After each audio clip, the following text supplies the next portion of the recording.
Oh, there we go. Except now I'm echoing. You're like, sorry.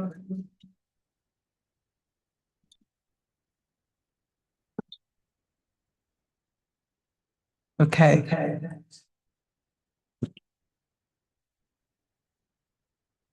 Is there a mute here? Wait. Oh, okay. We're not muted now. And now can everybody see me?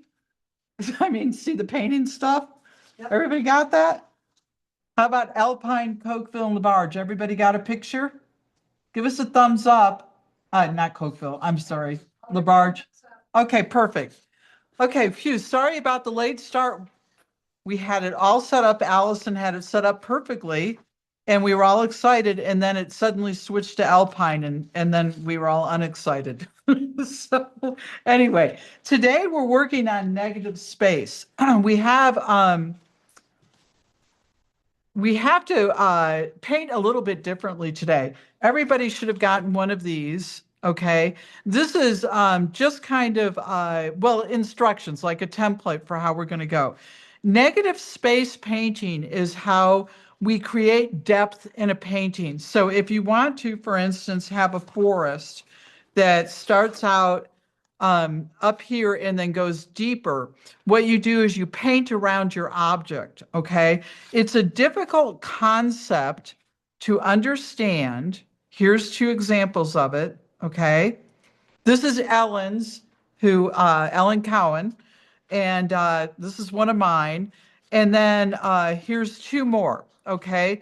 Now these are just taking simple shapes and then painting so that you have this depth. So it looks as though one leaf is on top of another leaf and there are leaves that are further back, okay? Does everybody understand that out there? All right. So the way we're going to teach this today, because it is a difficult concept to understand, is I'm going to take the simplest way, in my opinion, to teach it, and that's with the forest. Okay. So what you have is you have a canopy, you have your ground, and then every layer you go back further. Okay. And so this is a really fun project to do. And I want to show you why it's a good thing to know how to do. It's in a case of this, and I showed this to you last week. When I have this background over here that I've kind of schmooed, and now I want to start building trees, I paint around the tree trunks, okay? Again, over here, I've painted around the tree trunks. So the tree trunks are formed by not painting, negative space painting. The other place that this really plays into is if you do a flower painting, okay? So look at how the leaves then have depth. This is not well painted. Don't judge me by this, okay? Okay, but you can see that the leaves then have depth. So if you're doing a nice big flower painting and you want those leaves to look like they go deep, deep, then this is how you do it, okay? I would love to teach this this sort of painting, which I think is really decorative. But I think that it's crucial that you start with this because it's the easiest way for me to explain how to do this. Okay. We're going to be working with one color initially. All right. And so I want your page to be set up in this kind of, oh, I'm sorry. The sheet that I gave you came out a little bit bigger than I anticipated. So we're just going to go with one, okay? Uh, I was going to do two, which would make it easier because you could work simultaneously and let things dry, but we're just going to work with this. Now, normally what we would do is we would flip this thing over and we would come in with pencil and we would do this, all right? And then I would be able to take that and transfer it by pressing and creating, it's like a carbon paper, right? However, if I went and I did that for all of these lines, the very first layer of paint that I put down, every single line would disappear. So what's the point? Okay. So what I'm going to ask you to do is use this as a guide. So the very first thing that I'm going to do is I'm going to paint my entire page. All right. Now, because we're working layer by layer in a technique that's called glazing, we're going to be painting one color on top of another color. What we want to do is we want it to be relatively, it has to be somewhat dry in between layers so that you aren't simply picking up the paint. The easiest way to accomplish this without mixing the layers is to work with one color and simply get a darker and darker value as you go deeper and deeper into the forest. All right, so the first thing we're going to do is I'm going to do yellow. All right, you can do whatever color you want, but it has to be the very first layer should be somewhat light. People here have salt on their table, so you can try and add some salt into the top. But because my first layer is going to be quite light, okay, the salt isn't really going to show up. So it's an experiment. On both of these, I threw salt in. Can you see that? Can everybody see where the salt went? Oh, yeah. You can a little bit, but not much, right? Um, so, I wouldn't recommend using the salt. I'm going to give you another technique for creating texture and also drying our paper. I had to experiment with this yesterday to see if we could do it on time, in the amount of time. All right, so keeping in mind that this is my template for how I'm going to go, I'm going to just cover the whole page because it's the easiest thing for me to do. When I'm doing the trees, the way I do it is I come in and the first thing I'm going to do is I'm not going to draw with this pencil that I have in my hand. I'm not doing that. Okay, I'm going to come in and I'm going to paint my paper, and I'm just asking you to bear with me in yellows, all right? And I'm just going to come in as up at the top. I'm going to get as much yellow paint. Don't start painting yet, please. Nice try, Belinda. Had my eye on you. Okay, the reason I don't want you to start painting yet is because we're going to do something here to try and dry the paper and put texture in it at the same time. And it's going to involve your paper towel. All right, so I've got yellow all over the paper now. Now I know that my canopy is going to be up at the top, right? So I'm going to throw in a little bit darker yellow up at the top. I haven't drawn anything yet. I just know that I want my darker canopy, a little bit darker up there. Okay. And you're not going to really see much. And I might even come in and drop just a little bit of orange in there just to give a little bit more color. Okay. And now I'm going to do this. I'm going to take my paper towel and go like this all over. And you can see how I'm getting texture in there. And at the same time, I'm drying my paper more quickly so we can paint the next layer. Okay, I'm going to leave my canopy like that. I do want some of the darker colors up there. It's down here that I'm going to blot it all up. Okay, and then once I've done that, I'm going to let you guys get this far. Okay, this is all I want you to do right now. So you can see how very light I have that first layer. Does everybody see that, how light I have it?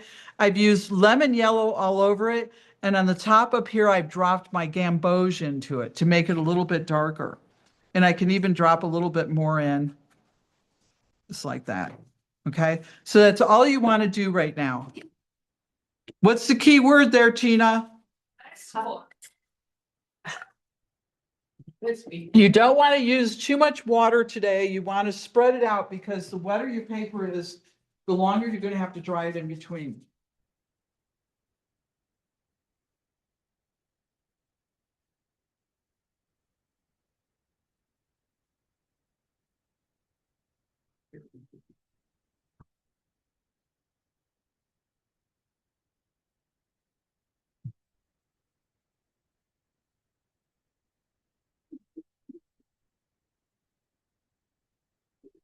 In each of the libraries, there should be a dryer. It is really important that we not work with it too wet. So again, you can see that even though I've gone and I've picked up color, there's still a lot of color on that paper, okay?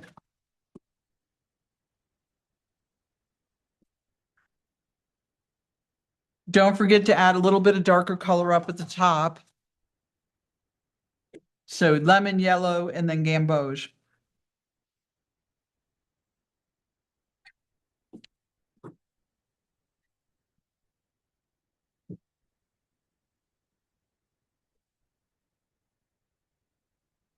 I was going to make someone in the studio audience paint today, but it was voted down. It was voted down by the authority figure today. Okay. Well, you guys are working on that. I'd like to announce that my last creative aging class, the sign up hopefully is going to be April 13th, and the class starts on April 27th. For 8 weeks, 10 to 12. It's free again, and it's going to be drawing people in transparent and opaque watercolors and using our own photographs. There's not going to be any artificial pictures for this. I think it should be a really fun class. Sketching from life, too. Won't that be fun? It starts on April 27th. I'm pretty darn sure, but not always right. Pardon me? The library? You sign up through the library, but this is a different kind of grant. That's the in-person one.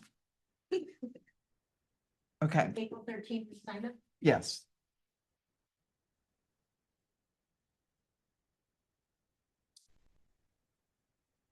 Okay. Yes, we're back to Mondays. Friday was not a good day. It's not. Okay. All right. The second stage of this, I'm going to draw. When you're doing negative space painting, you don't usually draw, okay? And the reason you don't draw it is if you have the lines in here, then it defeats the whole purpose of the negative space, painting around your object or your subject, all right? But I'm going to go ahead and draw it, and I'm telling you guys to go ahead and draw it. Try and draw lightly, okay? So what I do is we're going to go to lollipop trees. Everybody remember lollipop trees? So the first thing I do is I just come in and I'm going to lightly draw in like 3 circles like that. That's my canopy right there. Okay, I very lightly draw on it, all right? Now I'm going to come in and I'm going to draw a ground like this. It's going to be fairly level. Actually, you know what, you guys, I'm going to go ahead and draw darker. Do not draw this dark. I'm going to draw darker so you can see what I'm doing. All right. There's my first canopy. Okay. Here's my first ground. And here's my trunk coming up. And again, I'm drawing much, much darker than you should. Okay.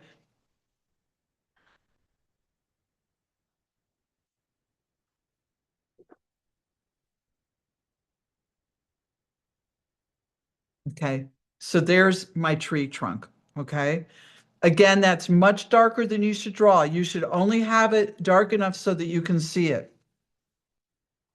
Okay, now here's the part that you must understand. What am I going to paint here? Am I going to paint this? No. Am I going to paint this? No. Okay, or that. I'm going to paint all of this, all right? Now, I'm going to go 4 layers. I'm going to go 4 layers deep, which means that I don't want to get too dark too fast. All right. I would suggest you use your number 10 brush because it will hold more water. I don't think I have a number 10. Oh, there's my number 10. Okay. Now what I'm going to do is I'm going to come in with just a little bit of a darker yellow. You can do green. If you want to do green, you know, have at it. So you're just going to come in with a lighter color of green. I'm going to do green. All right, everybody. I'm doing green. I'll just make it easy on us. Stick with one color, right? Generally speaking, in watercolors, yellow is always going to be your first color. The reason is because you can't really paint yellow over a color. It's just not going to work because it's lighter. I'll show you what I mean right on top of this painting, right? If I paint yellow, watch, it will work now. Okay. So it works to some extent because I'm doing green, right? But if I were coming in with a color that like blue, let's say if I wanted to make blue, I'm sorry, if I wanted to make green out of blue and yellow and I come in with yellow and I put it on top of the blue, it does not make a nice green. Does everybody see that? Does not make a very nice green. Look at that green. That's yellow on top of green because green has yellow in it. Here's yellow on top of blue, which does not have yellow in it, so it just doesn't work very well. So for this one right down here, I'm going to come in with just straight up sap green. I think it's the easiest of the greens in these colors to work with. I can hear Judy thinking something evil about our paints. Okay, so I'm just coming in and I'm painting everything but the canopy, all right? And you want to paint quickly and you don't really want too much water, but you want enough water so that you can get that flow. Again, I'm going to emphasize this over and over again. What you don't want is you don't want to be dry brushing, trying to make your paint go further than it can, okay? What you need is water to make it flow. So I'm starting to run out of paint there. I'm coming back and recharging my paintbrush and coming in and painting. Now I'm painting a lot faster. One of the ways to make this painting really work for you is to paint very slowly and make sure you do not go outside the lines because you're going to have to paint up to those lines 4 times. And if you paint over the lines, which I'll show you all my bad painting over here. Yep. Slow down and repeat about the first part of the trees, please. Okay. What did I say about the first part of the tree? I don't know what I said. Who's missing it? The first part of the tree, the whole thing is done in yellow. And then I drew in the canopy by just drawing round circles up there. And now I'm painting in the next layer, which is green. Okay. Please paint more carefully than I am.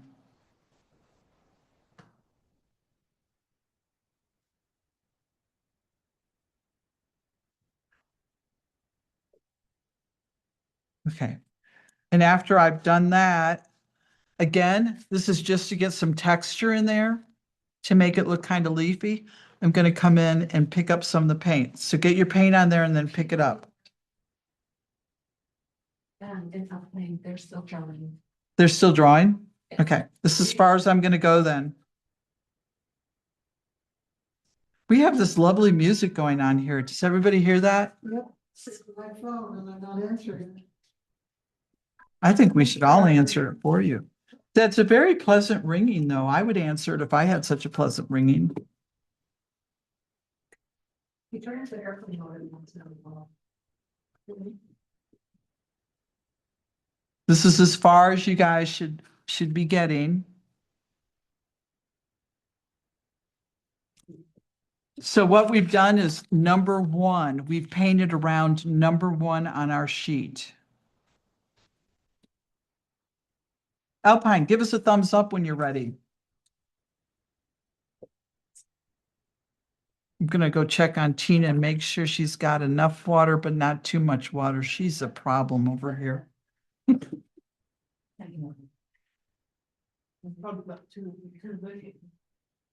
Just a little bit, you're too dark there. Okay. So get a little bit more, or just pick it up with your paper towel. All right. Remember, you do not want to go too dark. If you go too dark, you won't be able to get very many subsequent layers.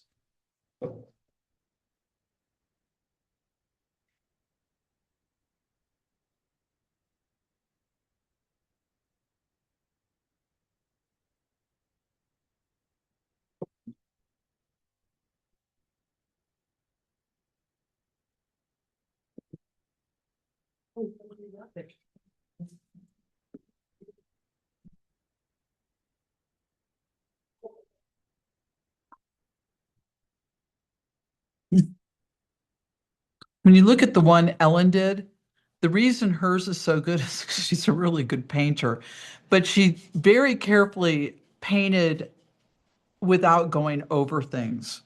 I don't know how to explain that unless I bring you over to my own.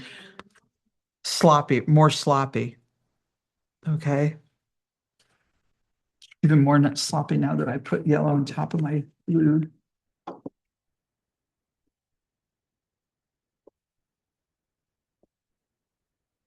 This is what we're going for.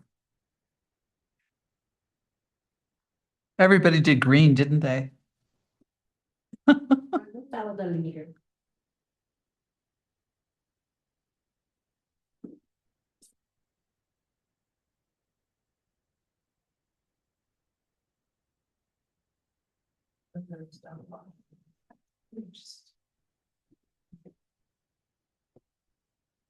Too dark, too dark, too dark, too dark. See that right there? That's about how dark you want it. Okay. Thank you.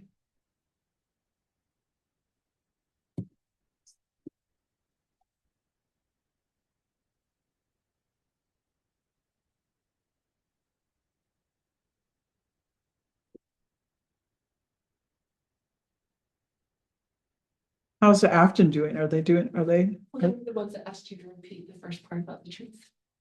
It was Afton? Okay. Did I repeat it?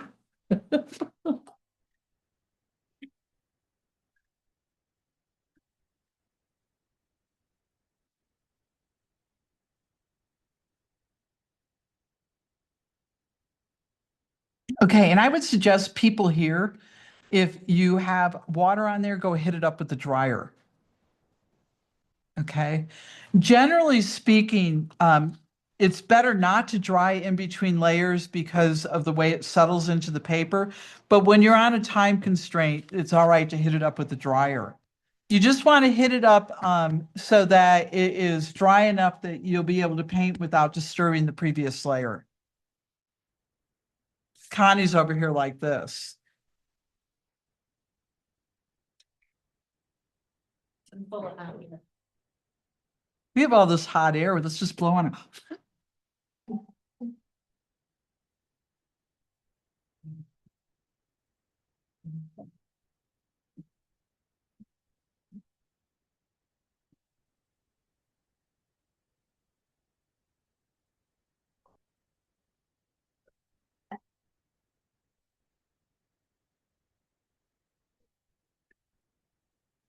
What are you looking for? Belen, Team, Joe, Lori, Judy, Connie. Yep.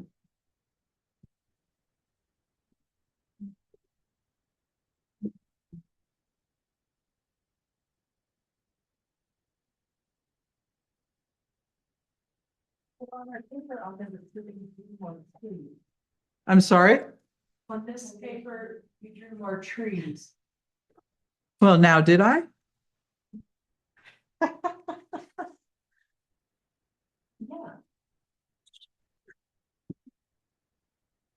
We have just made the painting of number 1. Our next layer, we're going to be developing number 2. Our third layer, we're going to be developing number 3. Our fourth layer, we're going to be developing number 4. We're painting in layers. You're now on another thing. Yes. So we're basically painting around all those. So now we're going to go into number 2. But we're lickety split here. And Afton, Alpine, do you feel like you're ready to go on to the next stage? Give us a thumbs up. Is it a thumbs up? The barge, I forgot about you. I'm sorry, you're so far away. And you're shy.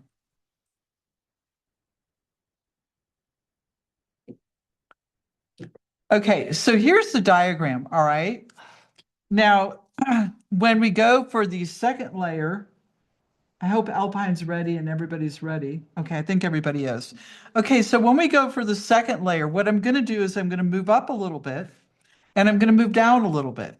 All right, here's my canopy. And again, I'm going to be drawing this on much darker than you should. Who did? Okay, sorry, Afton. Okay, we're going to wait up for Afton. Tuck, tick, tuck.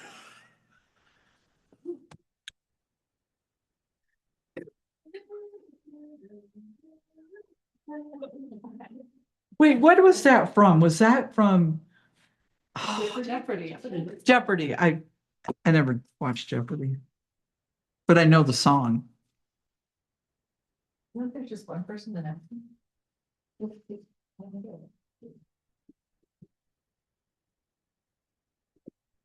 Okay. Okay, Afton says they're ready. All right. All right, so we have painted around number one, all right? Number two, I'm gonna come in and it's not gonna be exactly like the diagram because I'm not even looking at the diagram right now, all right? But number two, I'm coming in and I'm gonna draw the second canopy. I'm gonna draw it just, wherever you want that second canopy, not too far down because remember, we're gonna have 4 layers, right? So the more you draw, the less space you're going to have, and it's going to get shorter and shorter because we're bringing it down from the top, the canopy. I'm going to go across like that, all right? And then up from the bottom, all right? Now I'm going to go ahead and draw straight across. I wouldn't do this on my own painting, and I'll show you why in a minute. Now I'm going to come up with the trunk. Here's my first trunk. 1, just going up into that canopy, right? Which is just your, what do we call them? Your lollipop tree, right? There's one, okay? I've gone from the ground up to the canopy, okay? I'm going to come in with another one. Not evenly spaced, a little bit wider maybe, a little bit more narrow. You want to change it up. There's number 2. All right. Coming over, I'm going to put 3 in here. I'm going to come up with this one and this one. I'm going to start my branch a little bit lower, make it come up into here. And then maybe up into there and split it. Okay. Just drawing your trunk and your branches. There you go.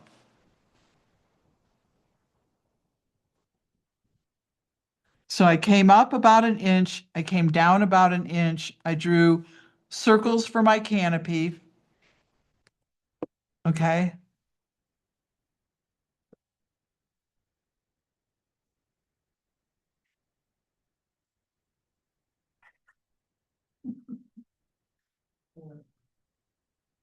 Now, I said that I wouldn't draw across like this because I'm not going to be, oh, geez, that wasn't a good eraser, sorry. One of my rules is to test out the eraser first. I actually don't want those lines there because I want my tree trunks to run right into my canopy and into my ground. Doesn't make a great deal of difference. Again, you don't really want any of the lines to show when you do this style of painting. I am making my lines darker so that you can see them. And because I'm the teacher and I can break the rules.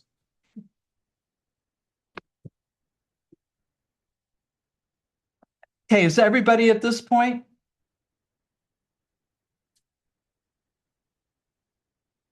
I see Tina still has her pencil out. How's Jill doing over there? She had her eraser out. It's trouble. Oh, Connie's got her paper towel out. Oh, she dragged her sleeve through her painting. That will come out. That happens a lot. You can't see it, but today I am wearing my t-shirt that says, "Into the woods I go to lose my mind and find my soul." And that's what we're painting today. Our soul-finding forest. Okay, are you guys ready for the next layer? Are we all excited? Now, how about Afton and Alpine and Labarge? Are you guys ready?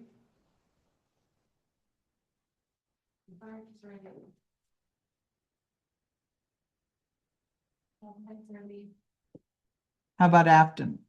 1 second. Okay. Do the Jeopardy sound again.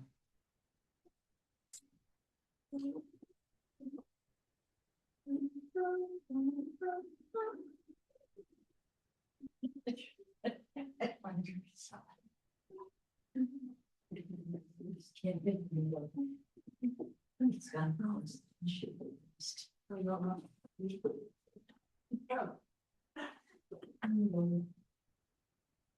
a big spore or something back.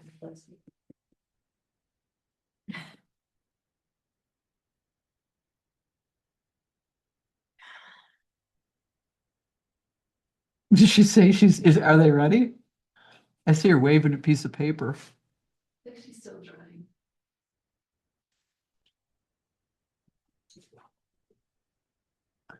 Afton, if you don't have a hair dryer, blot some of your painting with paper towel. You ready?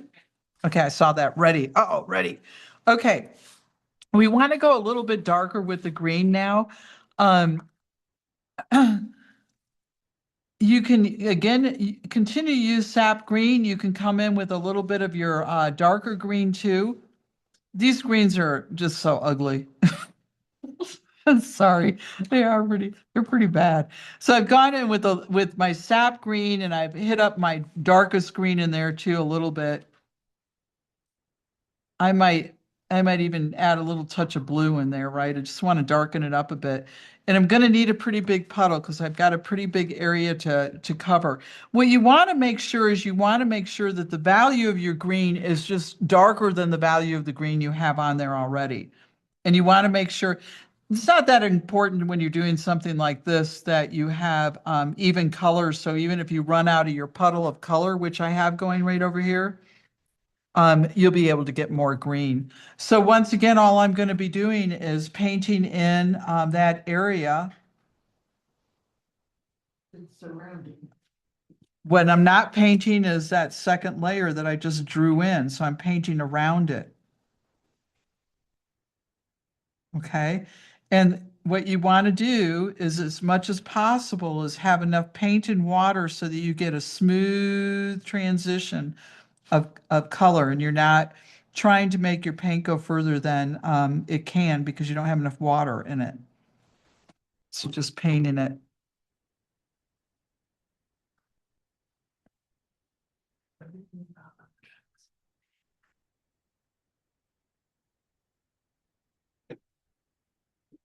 All I've gone is just a little bit darker.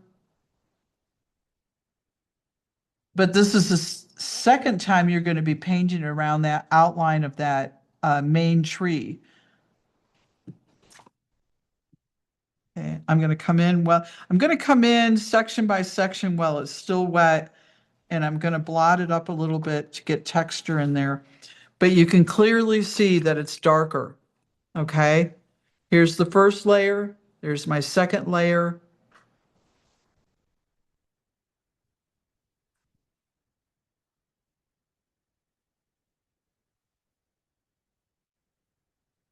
There are many more exciting ways to do this. We're doing it very basically just so that you get the concept.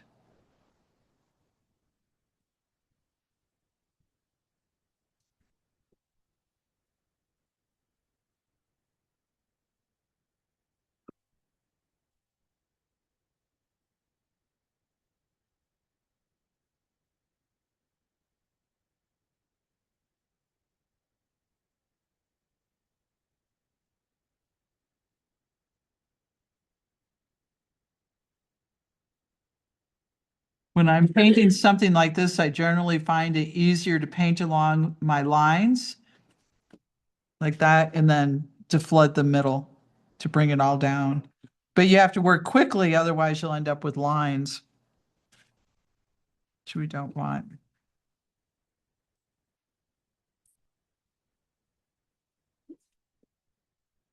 Keyword there's quickly. Pardon me? Keywords quickly after. I was testing.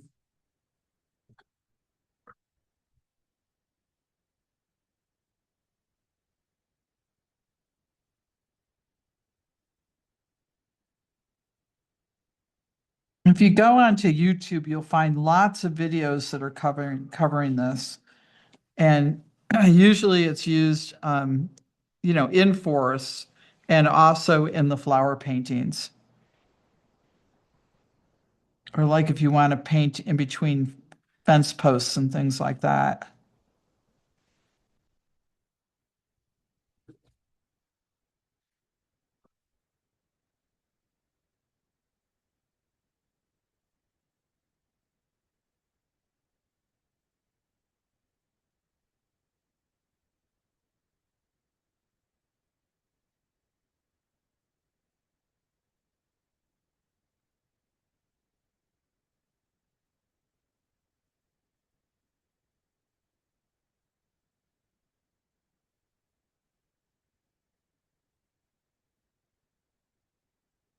Is everybody out there seeing their second layer from their first?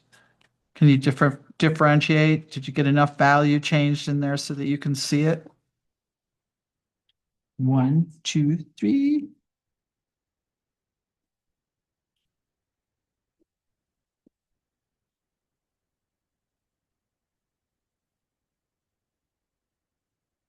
And don't forget, you have to go 2 layers, 2 more layers, so don't go too dark. If you go too dark, you won't be able to do it. I just heard an uh-oh over there. It was more like a squeak. Did you just squeak uh-oh? Connie's squeaking uh-oh.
Not particularly really tricky. Did you draw subsequent on I'm there? gonna try a little bit, because I'm going, I'll get completely lost. And you will get completely lost if you pre-draw it. Yeah. So if you draw it section by section, then you won't get lost. Yeah. So that's part of the learning curve because we all get lost, right? Yeah.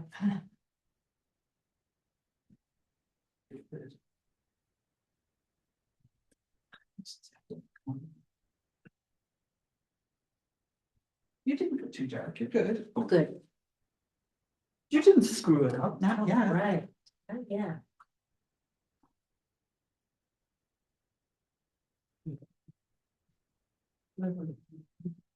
Use this. Is this the paint that you're painting with? Yeah. Okay, great, thank you. You can get dark without being thick. You never, ever, ever, ever paint with thick. That's acrylic and oil, okay? Watercolor's rubber, and you gotta have that water in it. You're gonna have trouble. I'm gonna. Please do. I'm gonna come in here. You're like the queen, not enough water. Okay, so what's gonna happen, because you've got this paint on here so thickly, is that when you come in with a subsequent.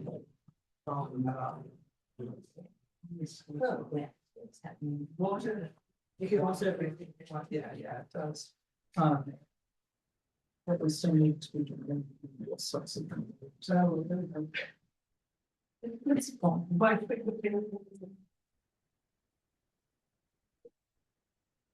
Look at that, what's on the wall, yeah. So it will be, you create the darkness, you make by value. Making it a little bit darker as well. By adding a little darker. Not less water. Okay. Even this is a little bit too thick. My number 8 brush. Okay. So again, go hit it up with your hair dryer. If you want. And just while you guys are working on this, I'm going to show you an example, another example of when you might use this is when you're making grasses. So right here, I had just started out with regular paint and I started painting around the, well, grasses. They look more like flames. At the best, I'm at my best grasses on the planet, but that's how you do it. So if you come into a painting and you have painted like just paint plain solid green there without, okay, without drawing it, I can do it without drawing it.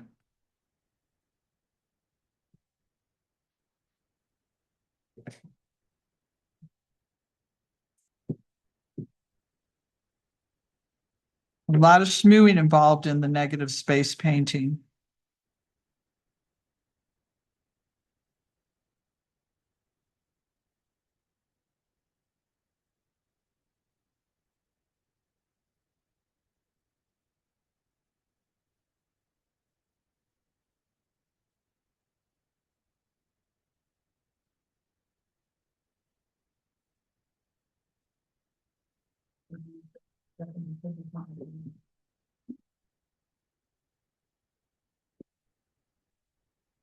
Okay, so Alpine, Afton, and Labarge, give me a thumbs up when you've got your second layer, your second layer on there. There's a lot of different colors that you can play with. I like the blue. Okay, and the blue when I just did the winter, very wintry, right? Good, all right, perfect. One of the things that's nice about the ultramarine like this is if you come in and you draw gold leaves on there, it gives it a really pretty effect. All right, so we're thumbs up, ready to go. What are we gonna do? We're coming in with our third layer. So we have painted around our first layer, we painted around our second layer, now we're gonna paint around our third layer. I get kind of, bored with my with my horizon line, so I'm gonna make a hill, okay? I'm gonna come down with my canopy. Again, I'm going to be drawing dark enough so that everybody can see it. This is not how dark I think you should be doing it. I'm trying to make my canopy just a little bit more interesting than the lollipop trees. Down like that. Coming up, I'm going to make a hill.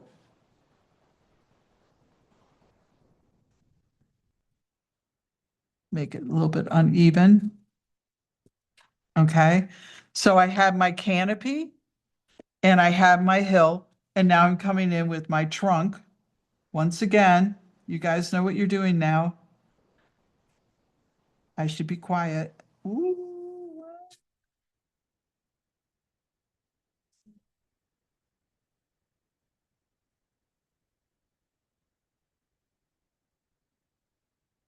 Two. Gonna come in with, and I'm varying the space in between the trees too. Here I'm gonna have one that's gonna go much, much closer over here.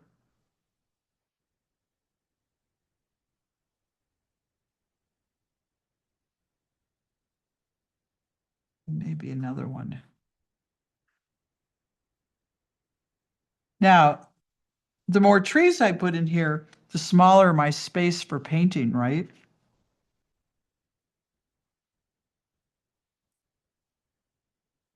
So if you want to be done with this tree real fast, make a big trunk. Come back, I'm gonna come back down over here.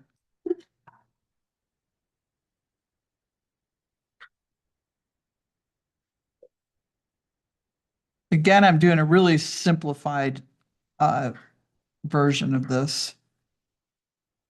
I'm going to cross there.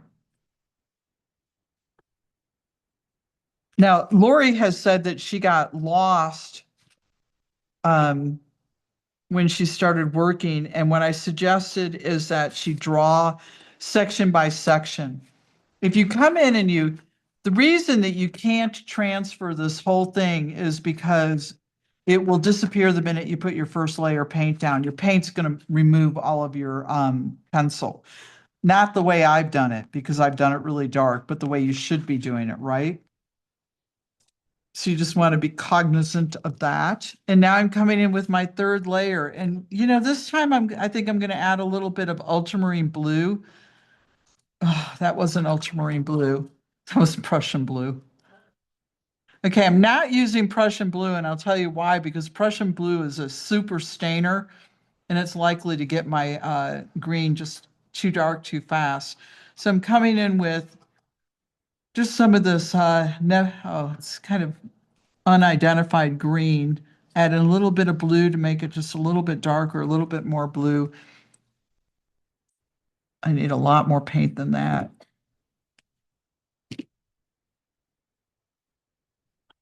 I need a wife, someone to come over here and clean up after me.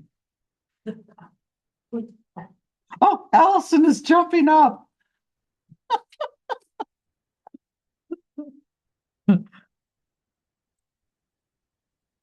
Housekeeper, somebody. Thank you, Allison.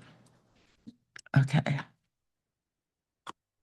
Now, again, you don't want to go too dark because you have one more layer after this. I just heard an uh-oh. Who, Lynn, was that you uh-ohing over there? Repeat the blue again. The name of the blue. I did a little bit, pardon me? Was somebody asking a question or was I? Which blue? I used ultramarine blue. Ultramarine blue because the Prussian blue is just too dark, too tenacious, too staining. Okay. Now you see how I've gone right over here with this is the one that I painted. I feel like that's not quite dark enough. And everybody remembering that it's going to dry 20% lighter, I'm going to go ahead and make it just a little bit darker so that we do see a transition. But I'm going to still try and leave it light enough that I'll be able to paint another layer on top of it. You know, we're getting into that territory now where we're getting pretty darn dark and it might be hard to see. So there we go. Now I can really see it. All right. And I'm going to come in and just get some texture in there. Okay. But it's much darker. At least I think it's much darker. Everybody should agree with me. All right. And again, the more careful you are in painting around all your trees, the better your painting will be. I exhibit little patience when I'm teaching and I paint real sloppily. So don't do what I'm doing.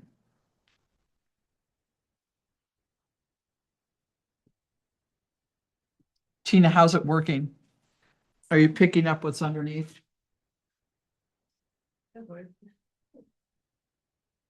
Again, it's way, way too thick.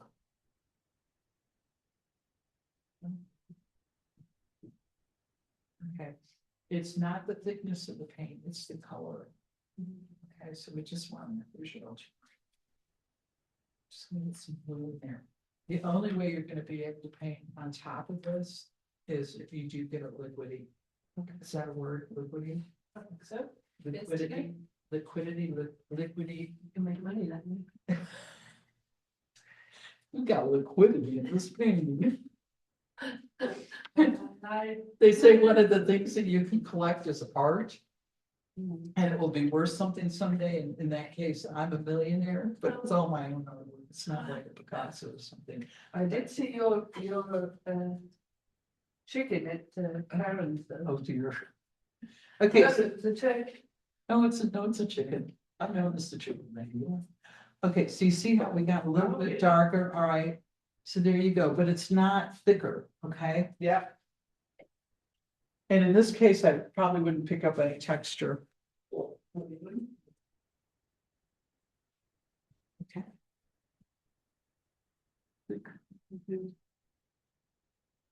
Oh. Oh, no, oh, no. You have a drip over here, a drip catastrophe. Drip catastrophe.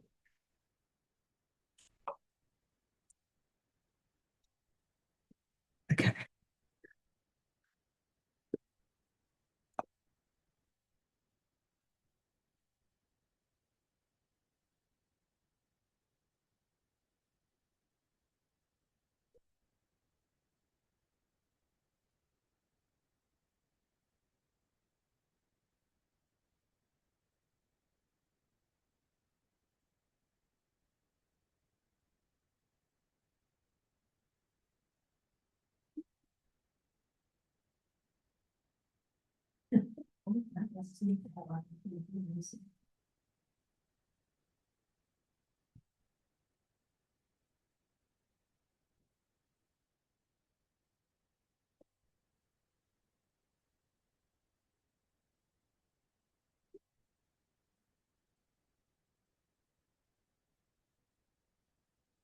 You can practice this technique at home with just any object that you can, make these circles or heart shapes or just tracing objects and painting layer by layer.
And what you're doing when you're painting one layer on top of a dry layer, it's called glazing.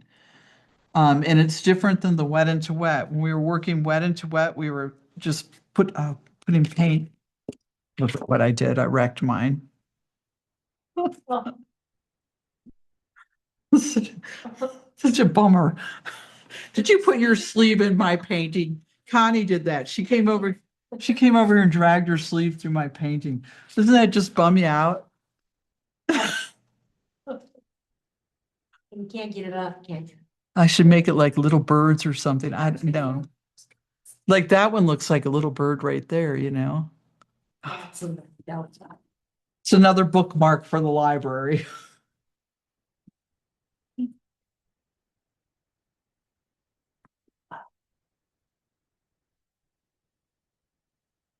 Okay.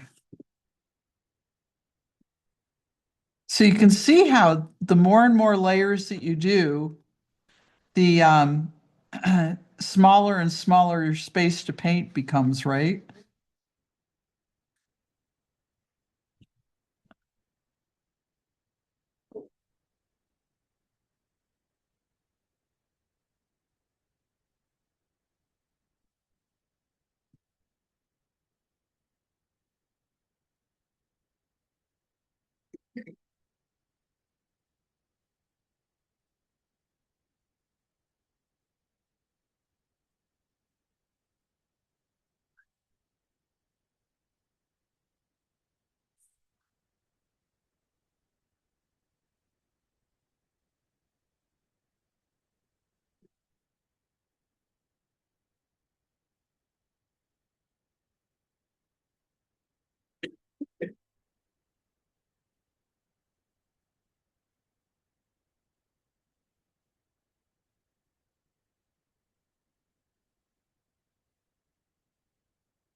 Lynn, did you think this was an easier way to learn this? I don't even remember what's in that point. We did it, but I didn't do it. Looks a little like batik, doesn't it?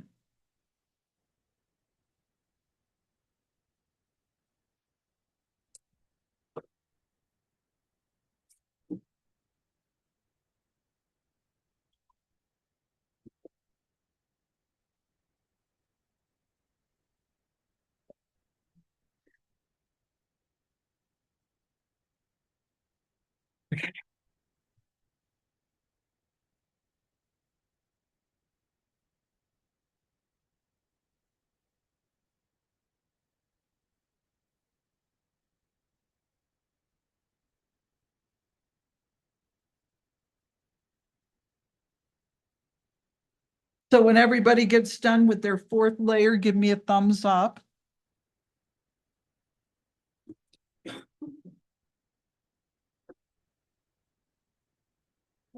Thumbs up. LaBarge, good for you. Okay. How about Alpine and Afton? I'd like to show you. Still working it out. Okay, good. See if I can do this. Still working it out.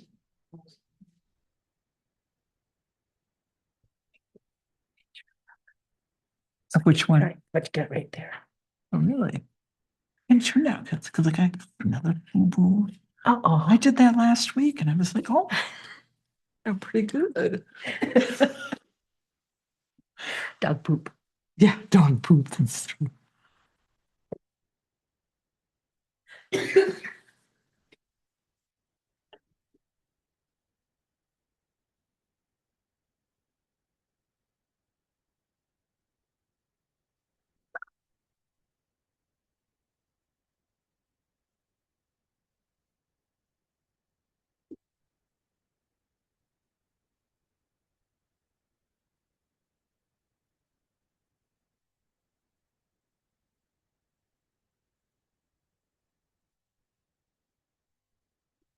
Tina, when you go for your last one, do it in blue.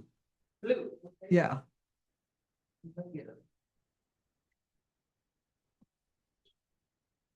How's Alpine doing? Are they there? Did they all like, did they evacuate and go for chocolate? They are ready.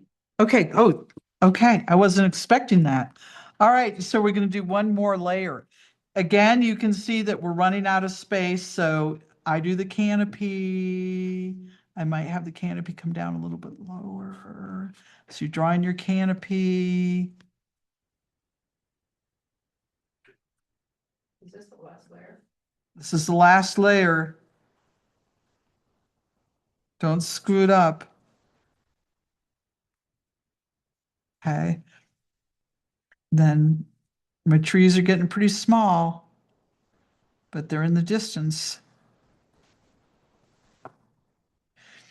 Now, sometimes if you're having trouble seeing your pencil mark, a pastel pencil will work nicely because the chalk will disappear when you start drawing it, so you can draw in white.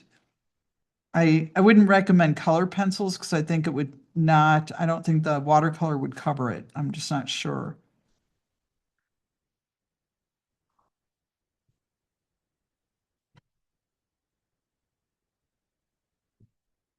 This is going to be like painfully small. Okay, now this last one, I really want to push it down. So I'm going to come in with as dark of a green as I can by putting a lot of blue in there and maybe even a touch of red. It's pretty blue. Um, darker is not thicker. It's just adding other colors to the paint to make it a darker version of itself, a darker value of itself. So here I'm coming in with just plain, almost pure blue at this point to get it dark enough. And even then, it's a small area, so it's not showing up super, super well. I may not add any texture at this point, so I can keep it pretty dark.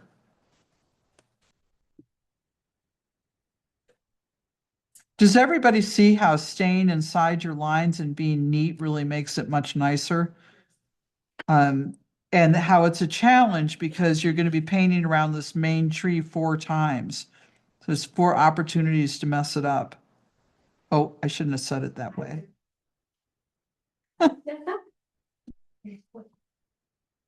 I took that opportunity to mess it up.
I would say for that last layer that you want to get as dark as you can, but without being thick.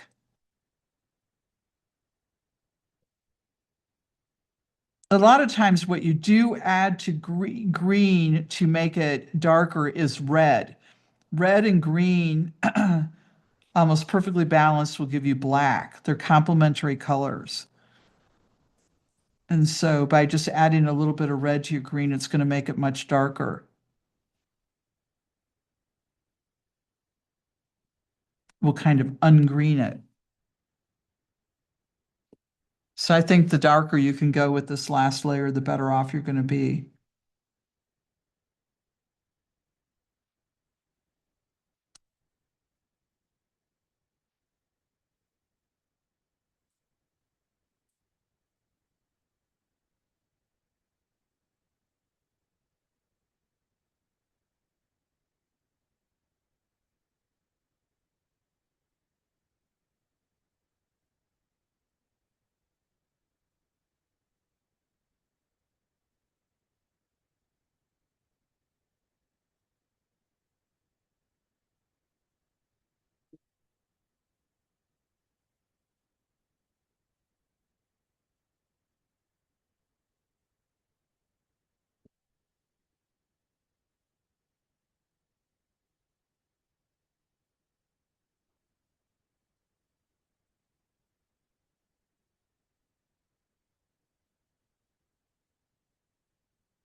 Maybe what you're saying. She learned to breathe. No, I speak of that. But Totally screwed it up. did you get lost? Number 4, I totally screwed it. Putting trees in, I'm like, what am I doing? So I gave it up. So it's easy to get lost. Yes. I got lost in my forest. It's easy to get lost in the forest, right? So this is worthy of practicing because you're developing skills for painting inside the lines, which is not necessarily what you always want to do, schmewing, and again, we were painting quite quickly for this. It's better, in my opinion, to dry it in between each layer more thoroughly than we have been.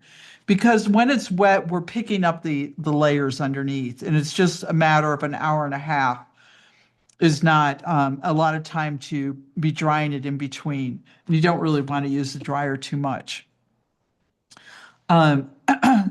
So if the yellow bothers you at this point, you can do really light green on top of there if you want it to be all green, or you can leave it the way it is. I like it the way it is.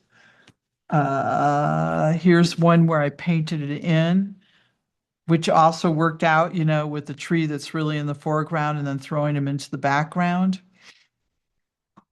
And one of the things too is if we had used salt like this in the very beginning, we would have painted over it and we would have lost it. So we were trying to keep the texture by picking it up with our paper towels. There's other ways you can put that texture in there that I was thinking about yesterday. If I wanted to get more texture in this blue, without messing everything up, I would just come in and tap some clear water on there.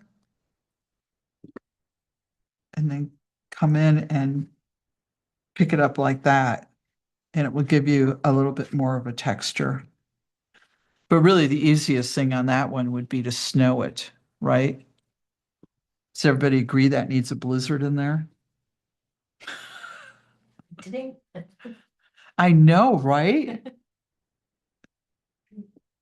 It was like, oh, it's a blizzard. Oh, the blizzard's gone. Oh, another blizzard. Oh, the blizzard's gone. So with the yellow one, you would do what then, maybe? You can, if you want to make the whole tree green, you can add some green up in that canopy really light. Hang on, let me do it on a different painting when I don't. There's a little bit of white on top of there. Let me find one I don't care about. Like that one I just messed up. Right, there is it. Here's a yellow. Okay, so you've got this, say, yellow, right? Oh, all right, I'll do it on mine. Good grief. I don't, I don't want to paint it green. All right, I'm gonna come in with my lightest green. Just what would you do with that? With this, I would just paint it with a little bit of green in there. So it's just not, because it's the one yellow thing in there, so I would just smear a little bit of green in there. No, I'm not putting a brown in. This is just green. Green and yellow to make it just light.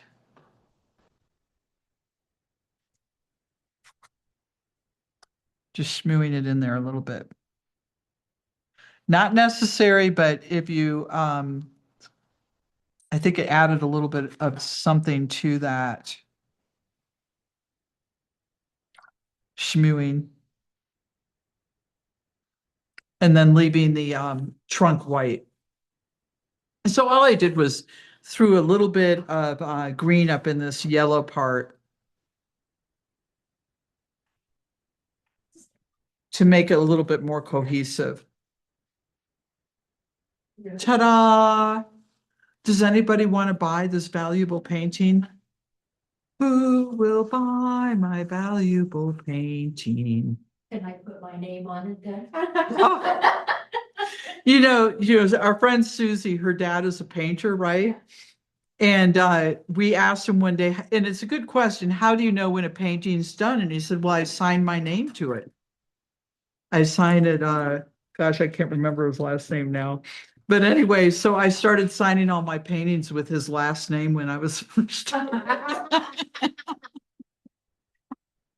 I just thought it was such a cute answer. You know, well, I signed my name. That's how I know it's done. It's a question. How do you know when your painting is done? In the beginning, you aren't going to know. In the beginning, when you're first starting to do watercolors, you're going to, usually people overwork it. They take it too far. Right, Jude? Right, Lori? I'm not going to include you in that, Jill, because you seem to know when to quit. Connie, you too. You both know when to quit. The rest of us, sometimes we don't. We go too far.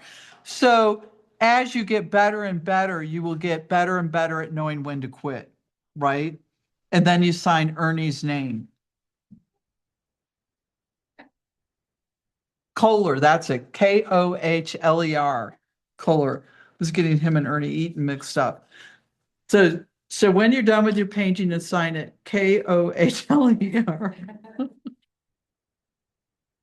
And also, when you do sign a painting, if people are going to sign them, I'm not big into signing my paintings. I think my signature is unimportant, but don't scrawl it all over really big. Just put it in a nice discreet area, like down there or something, you know? You see young kids these days, they'll make a painting and then their name will be like Ernie right across it, you know? I think that that's just a sign of age. When you get to be our age, I don't really have much ego left. It's all cascading and wrinkles. All right, so I'd like to show some of the paintings here. I'm going to run over and get Connie's because she's quickly trying to rip it out of her book. I screwed it up. You can show them how I screwed up. I know, okay. She got a little bit lost in her, Number 4. right? So she just got a little bit lost with where she was going. You weren't drawing, were you? No. Okay, so she was good effort. It really is. She was trying to do it without drawing and she got a little bit lost, right? So she has layers. She just doesn't have layers going quite as deep as we could. This is lovely though. It's nicely painted. It really is. Other than your little screw You up. just never thought I could, did you? Well, no, I'm First just so day. proud of you. Yeah, first day, She was first class. She was a little rocky in the beginning. All right, you did a really good job on this one too. Did you pre-draw it too? Okay, this is good. You know what I really like about this is that gigantic one tree right in the center. I love that because that really, really gives you a sense of perspective with the trees that go in the background. Keep it going. We should all do it like this from now on. Good job. So often I teach it one way and then someone will do it another way and be like, oh, I should have done it that way. Okay, now Tina's having a little bit of trouble with her water. But look at it, Tina. Look at it up there. It's really beautiful. I love the way she got these really unusual marks in there. So it's a lot of fun and you got your depth. She's covering her face. She's shy. This is a good painting. We struggled a little bit with it. She got a little bit too dark, too fast. She was using her paint too thick. That's why every now and then you'll hear me yelling over water, water, water, water, water. Okay. It's watercolor, you guys. You got to have water in there. I love your bright colors, though. You can frame this. You're sweet. This is going in the luge.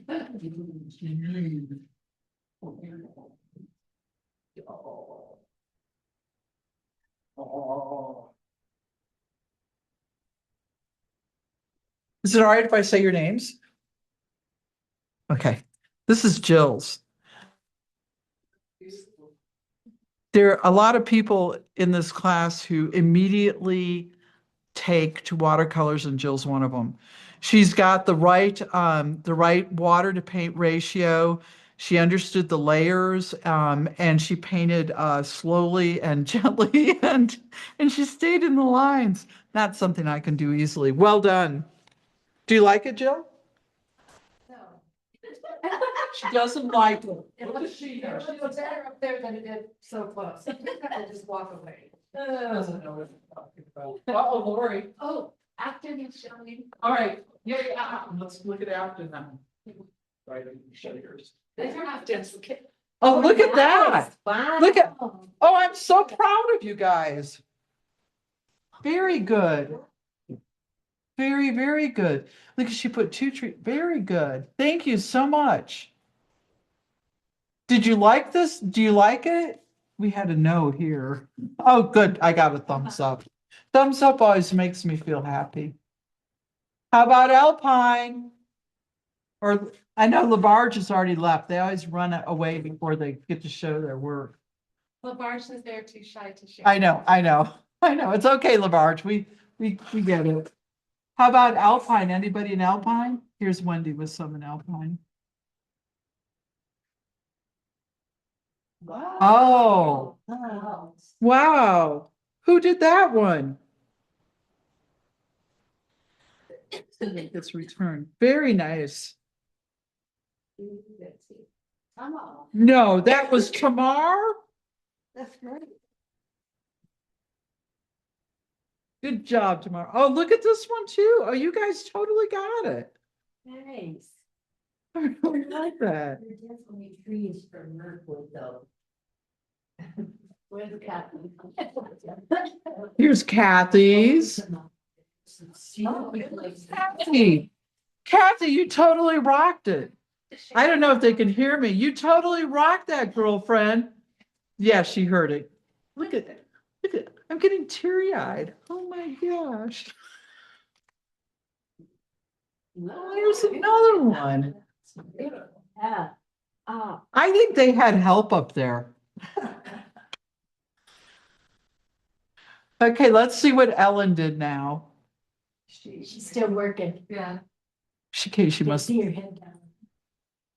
Now see that. no, doesn't want to give it up. Back. I can go. Oh, yeah. There you go. Look at that. Okay, okay. Ellen, once again, outshone us all. Yay, Ellen. You guys did really well up there. You guys did good here too, and also in Afton. Labarge, I don't know about you guys because you're too shy. Thank you. All right, we will see everybody next week. Great practice.